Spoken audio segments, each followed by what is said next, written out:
자, 우리나라 한번 역대 이게 역사가 다 꽤 올라와요.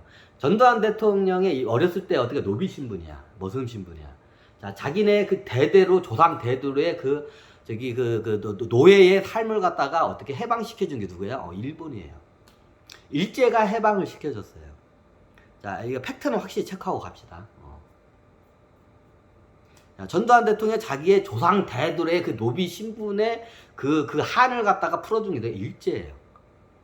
그래가지고 전두환 대통령 어렸을 때부터 어떻게 해요?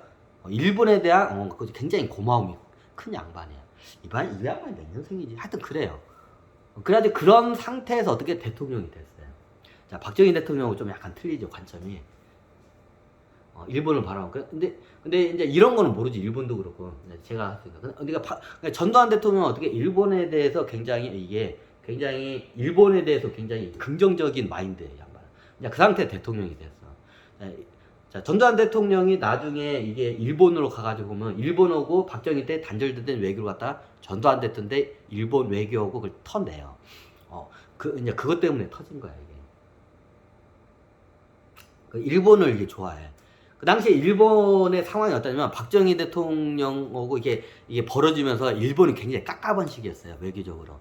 이게 동아시아에서 어떻게 해요? 고립이 된 상태였어요. 자기 편이 없어, 일본이. 그러면 어떻게 해요? 같이 말로는 동맹국, 미국하고도 동맹국이고 일본이 대한민국하고 미국하고는 동맹국인데 어떻게 해요? 대한민국하고 일본은 뭐예요? 원수지간이에요. 자, 이거는 누구도 부인을 못하죠. 자, 미국하고 대한민국하고는 동맹국이야. 미국하고도 일본하고 동맹국이야. 근데 어떻게 해요? 대한민국하고 일본은 어떻게 해요? 원수지간이에요. 자, 이거는 누구도 부인을 못하죠. 자, 이것 때문에 미국에서 굉장히 골머리를 앓아요. 야, 쟤네들은 왜 그냐? 예전에 한 나라였던 애들인데 왜 그냥 이해를 못해? 막 치고받고 싸우니까. 야, 중국이나 소련 애들이 한번 사고를 치면 동맹국들이 딱 뭉쳐야 하잖아. 쉽게 말하면 여기 태평양 일대에서 미국 입장에서 대표적인 동맹국이 누구냐? 대한민국, 일본, 대만, 저기 필리핀. 이 일대가 동맹 라인이에요, 미국 입장에서는.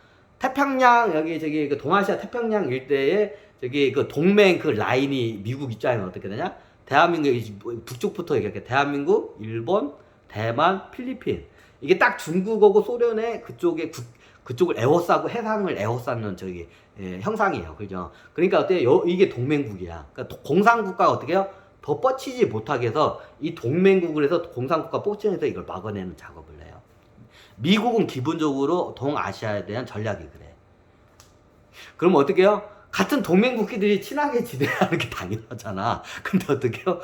일본하고 한국은 매일마다 치고받고 싸우는 거야. 그러니까 미국 입장에서 야, 쟤네들 왜 그냐? 이제 한때는 같은 나라였으면 친할 만도 한데 미국 애들이 이해를 못 하는 거야. 이 대한민국과 일본이나 이 두 나라를 갖다가 이해를 못 하는 거야.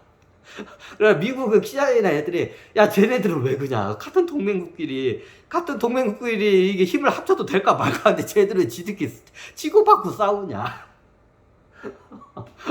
이게 서로가 서로를 이해를 못하니까. 자, 우리는 알잖아. 왜 저 일본을 하고 왜 원수지간으로 이렇게 되는지 우리는 잘 알잖아. 근데 어떻게 해요? 미국 사람들은 몰라. 이게 외교라는 게 이게 웃겨, 이게 역사를 잘 이해를 못하면 외교도 이해가 안 돼. 자, 이런 상황에서 전두환 대통령이 나와요.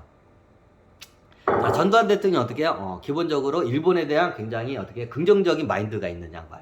그러니까 일본, 그래, 어떻게, 여기 보면 전두환 때 어떻게 해요? 일본하고 외교가 그때 어떻게 이제 터져요. 그죠? 박정희 대통령이 절단을 했었어요.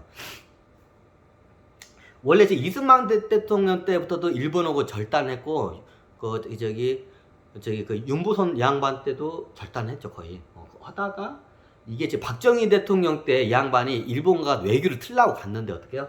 일본의 외교를 틀어 갔는데 내가 그래도 한 나라의 대표로 대통령으로 갔는데 나를 갖다가 옛날 자기 군발이 발바닥 빨던 그 장교 취급을 하는 거야. 군발이 취급을 하는 거야, 일본 애들이. 그러니까 어때요? 빡쳐. 그래요. 자, 그 나중에 일본 애들이 어떻게 해요? 그 뒤로 이제 이게 더 외교가 하면서 일본이 고립이 돼요. 그 나중에 일본 애들이 우리가 그 당시에 박정희 이 양반을 하대 취급한 걸 후회를 해, 일본 애들이. 나중에. 왜? 동아시아에서 지들만 딱 고립이 되는 거야, 이게. 자, 동아시아 다 중국도 싫어하지, 일본. 북한도 일본 싫어하지. 자, 저기 그 당시에 소련도 일본을 싫어하지. 자, 이 동아시아 국가에서 일본 다 싫어해. 근데 대한민국이 이제 미국 동맹이니까 같이 친할만 한데 어떻게 해요? 대한민국이 제일 싫어해, 일본.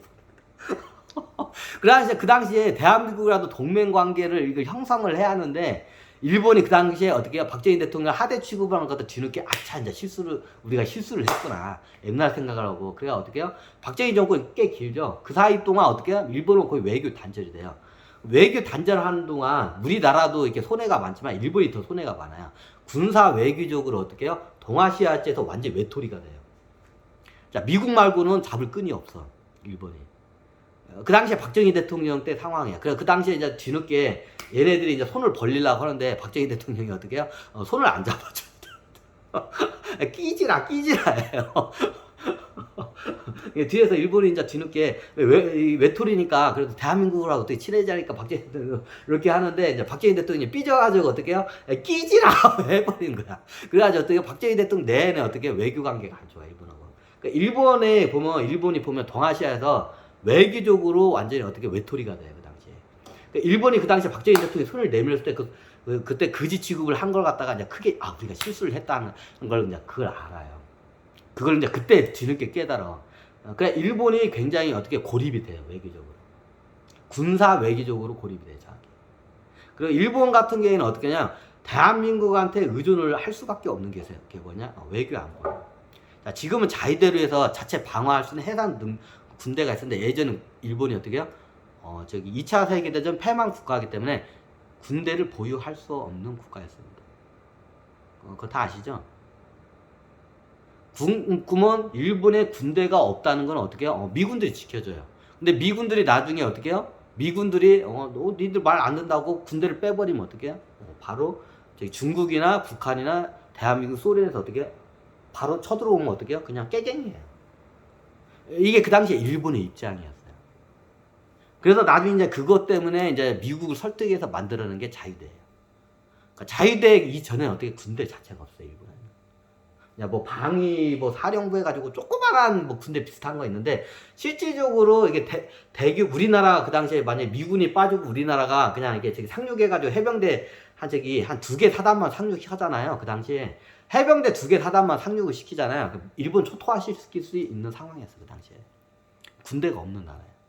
우리나라에 해병대 사단이 몇 개가 있어요. 해병대 사단으로 해가지고 2개 사단만 그 본토 혼슈 쪽으로 도쿄 앞으로 그쪽을 상륙을 하잖아요. 그냥 게임 끝나요. 그 당시에 이 일본의 군사적인 상황이었어요. 자, 이게 보시면. 오디오 보는다가 이거 옆으로 많이 났네. 자, 일본의 이 당시에 군사적인 상황이었어요. 만약에 미군이 군대를 빼고 우리 대한민국이 마음만 먹으면 어떻게, 일본을 해병대 2개 사대만 그냥 바로 그냥 상륙을 시키면 그냥 게임 끝나요. 그 당시에 이게 자위군이 탄생하기 이전의 상황이었어요, 이게. 일본에. 그럼 어떻게 해요? 일본은 어떻게 절대적으로 군사적으로 어떻게 해요? 자위 국가 방위를 어떻게 해요? 두 나라한테 절대적으로 의존을 해요. 첫 번째가 미국, 두 번째가 대한민국. 이게 박정희 대통령 때 이야기예요. 그럼 나중에 북한이나 중국이나 소련들이 어떻게 해요? 거의 해안선을 해안선을 맞대고 있어요. 중국하고도 해안선을 맞대고 있어요. 육지를 안 맞대지만 다 국경선을 맞대고 있는 나라야. 중국하고도 일본은 해안선 국경선을 맞대고 있고, 소련하고도 해안선 위쪽 큰 열도를 가지고 다 맞대고 있고, 그리고 북한하고도 동해 쪽으로 다 맞대고 있고, 대한민국도 맞대고 있죠. 그럼 어떻게 이게 해상 쪽에서 이게 분쟁이 일어나면 전쟁으로 도발돼. 그럼 어떻게 해요? 여차하면 얘네들이 이렇게 쑥 들어와. 중국이 됐든 대한민국이 됐든 북한이 됐든 소련이 됐든 일본은 들어와. 그러면 어떻게 해요? 만약 미국이 안 도와주면 어떻게 해요? 그냥 바로 그냥 하루 아침에 그냥 떨어져요. 그냥. 그 당시에 일본의 상황이었어요. 왜? 일본은 2차 대전 패전국이기 때문에 군대를 보유할 수 없는 나라였기 때문에. 군대가 없어요, 일본 자체에. 그 당시에 어떻게 해요? 우리 군대에서 일본은 군대가 없어서 예전에 이런 말이 많이 들어서 그냥 해병대 2개 사단만 바로 그냥 지금 바로 그냥 상륙만 시켜도 하루아침에 도쿄가 떨어진다. 왜 자체 방위 군대가 없어가지고 그러니까 일본이 나중에 이제 박정희 대통령을 갖다가 그렇게 이제 홀대하고 하다 보니까 아쉬운 게 많은 거야 이제. 자, 왜 일본이 나중에 고립을 되고 아쉬운 게 많은지 이제 이해가 되시죠? 자, 미군이 일본을 지켜주고 있지만 미군하고 뭔가 이게 외교적으로 마찰이 생기면 그래 니들 우리 말 안 들어? 일본 애들 군대 뺀다 이렇게 해가지고 빼면 어떻게 해요? 없던 군대가 같이 그걸 만들어낼 수가 없죠. 아무리 돈이 많아도. 그럼 어떻게 해요? 군대 빼가지고 빼면 어떻게 해요? 쉽게 말하면 그 당시에 우리 대한민국에서 2개 사단만 어떻게 해요? 상륙만 육군이나 육군 2개 사단만 들어가도 일본을 어떻게 해요? 정복할 수 있을 정도로 어떻게 군대가 없었어요, 일본에. 자, 일본의 입장이 이제 어떤 입장인지 하죠. 그럼 일본은 그 당시에 어떻게 해요? 절대적으로 대한민국의 군사적인 도움이 필요해요.